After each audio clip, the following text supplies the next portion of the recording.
In this episode, we will discuss the greatest television interview mistake ever made, some sharp religious satire, a couple of very likely lads from Newcastle, and the legacy of Adam Adamant himself. This is British Broadcast, a history of lost television. BBC News Guy Kewney interview.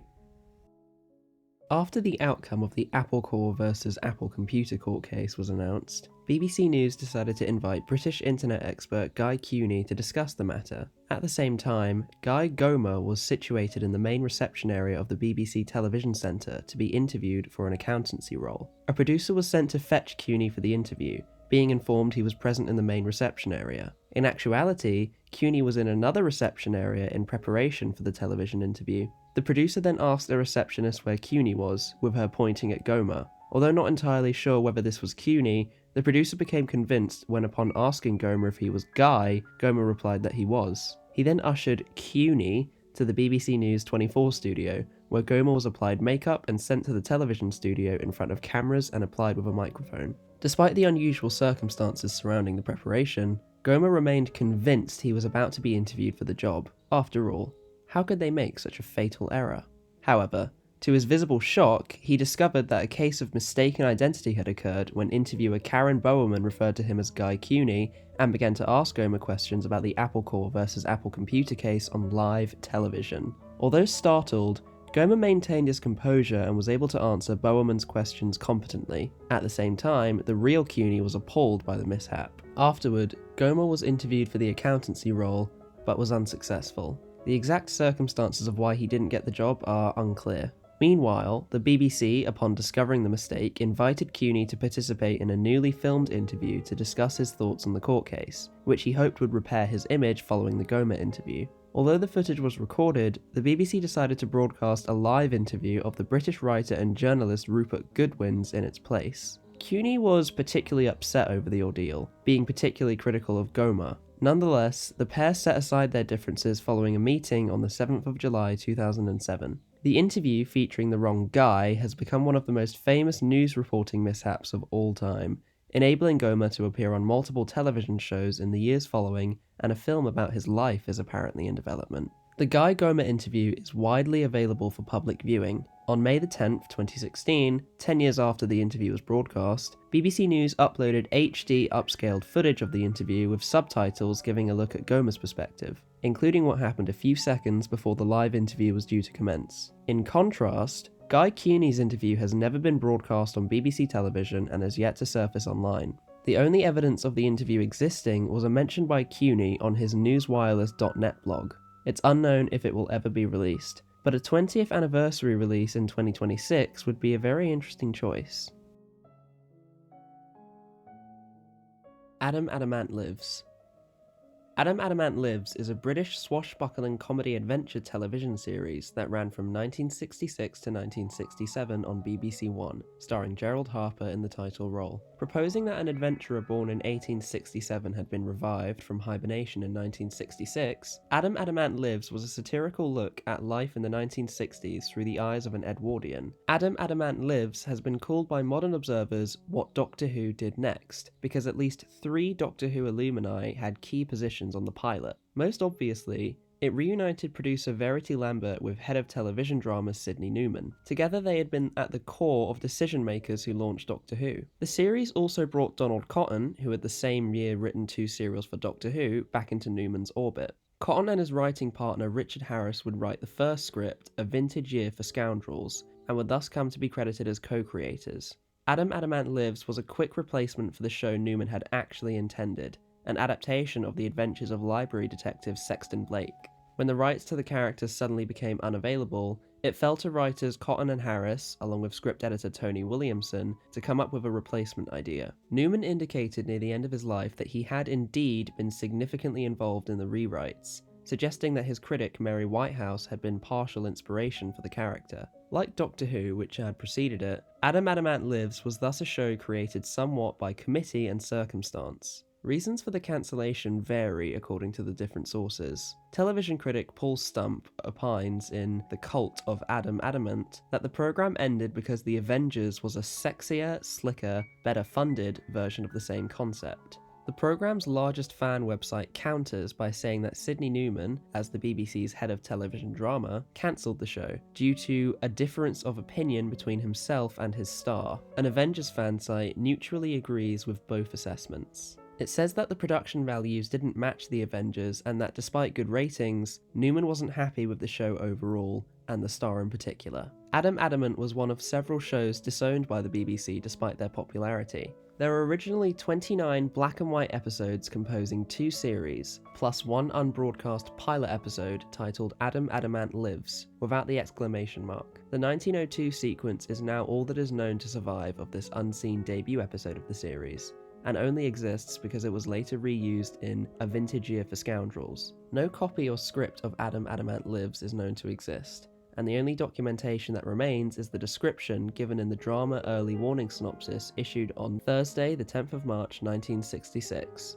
This is included in the booklet Adam Adamant Lives Viewing Notes, accompanying the DVD box set Adam Adamant Lives The Complete Collection. The first series, with the exception of Ticket to Terror, was made as a mixture of single-camera 16mm film for the location sequences and multi-camera studio recording using 625-line electronic cameras. However, instead of being edited on videotape, as was the usual BBC procedure, most of the series was edited entirely on film, with the output of the studio cameras being telerecorded for ease of editing. Since Terror and the second series were edited entirely on videotape, no master tapes are known to exist for the episodes, leaving most of them lost. It was this significant difference in how the 2 series were edited that assured more of Series 1 survives than Series 2.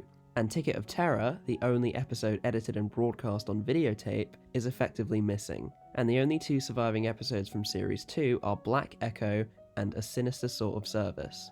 Film recordings haven't all survived either, as in one case, one episode on 35mm film is known to have been not merely junked, but outright destroyed. The result of all this is that only 16 episodes, including the first and last episode, remained in the archives when the BBC realised the value of such material. These were mainly in the form of 35mm film telerecordings, with a handful of episodes as 16mm recordings or reduction prints. In the case of some episodes, the original 35mm location footage negatives also exist, and have been used to remaster those surviving episodes as much as possible. The last episode of Series 1, D for Destruction, thought to be among those lost forever, was recovered in 2003 in a mislabeled film can in the BBC archives. It has been shown in public at the Missing Believed Wiped event, and is included in the Complete Collection DVD set. Another long-lost episode, The Bizardi Affair, was recovered as a complete off-air audio recording in 2017. All Gas and Gaiters.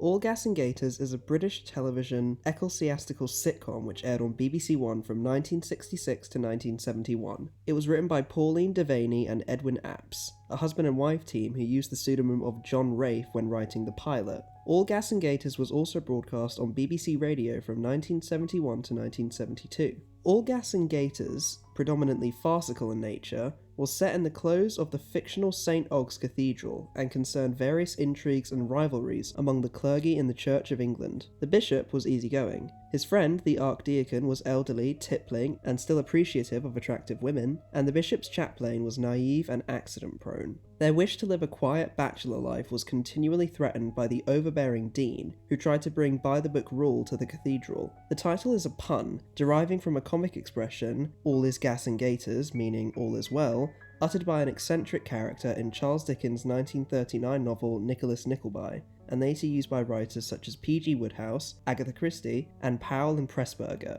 spoken in the film The Life and Death of Colonel Blimp. The phrase all gas and gaiters has had different meanings. Its relevance as a phrase to the Anglican clergy is that gaiters, worn over shoes, were part of the traditional dress of bishops and archdeacons. It proved to be the first of a series of comedies starring Derek Nimmo in similar bumbling clerical roles, something he would later do in Oh Brother, Oh Father, and Hell's Bells, but is regarded as the best, partly because of a strong supporting cast, particularly the experienced Robertson Hare as the archdeacon, and partly because it included some elements of gentle satire. The pilot and first 2 series were videotaped in black and white. The third series was taped in colour, but originally broadcast in monochrome. The fourth and fifth series were made and shown in colour. In spite of the show's high esteem, only 11 episodes are known to exist in the archive, leaving 22 completely lost, mainly affecting series 2 and 3, which are both completely absent from the archive. A short Christmas special part of Christmas Night with the Stars was known to exist as a telerecording, but is no longer preserved in the BBC archive. 2 of the colour episodes from Series 5 are preserved as black and white 16mm film recordings only. 3 earlier episodes, all from Series 1 including the pilot, survive in their original black and white as film copies. The pilot episode, The Bishop Rides Again, was actually produced a year before the show actually went to air, as part of the comedy Playhouse, meaning it technically isn't really part of the show's original run. Only 6 colour episodes are preserved in their original colour videotape format. Even though Series 4 only has 2 episodes, they both survive in colour. It is currently unknown if any other telerecording copies exist for the currently missing episodes, and no evidence suggests they exist in private collections. The radio version of all Gas and Gaiters was broadcast on BBC Radio 4 from the 5th of January 1971 to the 4th of December 1972, also lasting for 33 episodes. The radio show used the same cast as the television series with the exception of Derek Nimmo, who left after the first series and was succeeded by Jonathan Cecil. Although 7 radio episodes were thought to have been wiped irretrievably, these were later found and are all available thanks to radio enthusiasts who recorded the show at the time. Some episodes were rebroadcast on BBC 7 in October and November 2006, and again a year later and in early 2009. They continued to be broadcast on the station, now renamed BBC Radio 4 Extra, in August 2011 and again in early 2017. All surviving television episodes are also available on DVD, with some additional commentaries and surviving photographs from behind the scenes of the missing episodes. The Likely Lads. The Likely Lads is a British sitcom created and written by Dick Clement and Ian La Frenais, also produced by Dick Clement. 20 episodes were broadcast by the BBC in 3 series between the 16th of December 1964 and the 23rd of July 1966. This show was followed by a hugely successful sequel series in colour entitled Whatever Happened to the Likely Lads, broadcast between the 9th of January 1973 and the 24th of December 1974. This was also followed in 1976 by a spin-off feature film, The Likely Lads. Some episodes of both the original black and white series and the colour sequel were later adapted for BBC Radio, with all the original television cast. The original show followed the friendship of 2 young working class men, Terry Collier, James Bolam, and Bob Ferris, Rodney Bewes, in Newcastle upon Tyne in the mid-1960s. Their hobbies included beer, football, and girls. They were streetwise, yet they stumbled into one scrape after another as they struggled to enjoy the swinging 60s on their meagre incomes. The word likely in the show's title is ambiguous. In some dialects in Northern England it means likeable, but it may be derived from the phrase the man most likely to, i.e. likely to succeed having potential, a boxing expression in common use on Tyneside, hence, in Geordie slang, a likely lad. Another possible meaning is the ambiguous northern usage of likely to mean a small-time troublemaker, which seems the most likely.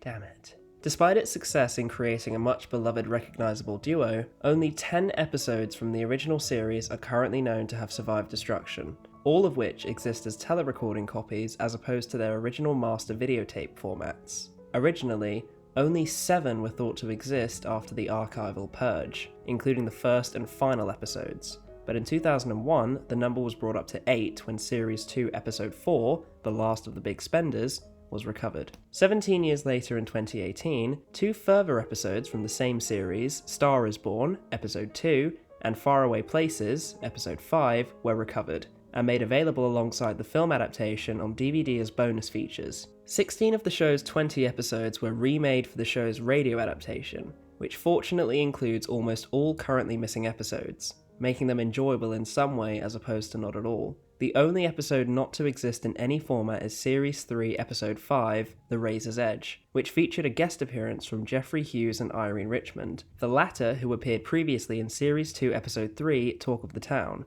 which is also missing. The Christmas Nights with the Stars special also exists as a black and white telerecording, though is not considered to be part of the show's official run. When there are only 8 episodes that were known to exist, only 7 of them were released on DVD. despite the cover art suggesting that all surviving episodes were released. The missing episode from Series 1, Other Side of the Fence, was instead released on the Likely Lads and Whatever Happened to the Likely Lads combined box set, as an extra, rather than in chronological order. With these two discoveries, in spite of their large gaps, it's entirely possible that more episodes exist out there, and will make their way back into the archives as soon as those who find or found them make it possible.